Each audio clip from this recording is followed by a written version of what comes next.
Bayad Degam road પર વાત્રક નદીના પુલ પરથી ભારે વાહનોની અવરજવર પર 60 દિવસનો પ્રતિબંધ.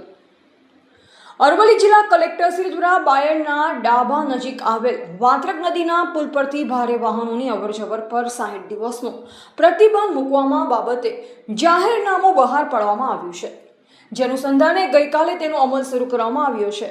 નાની ફોર વ્હીલર, બાઇકો તેમજ બસો સિવાયના તમામ ભારે અને લોડિંગ વાહનોની અવરજવર પર બંધ કરવામાં આવ્યો છે. ભારે વાહનોને બાયડ તરફ જવા માટે તેનપુર, લીંબ, રોજડ, ધનસુરા થઈ બાયડ રૂટ આપવામાં આવ્યો છે, જ્યારે દહેગામ તરફ જવા માટે બાયડથી વાત્રક, ધનસુરા, રોજડ, લીંબ અને તેનપુર થઈ દહેગામ જઈ શકાશે. Reporter Bhikhabhai Sipai, MD news, Palanpur, Banaskantha.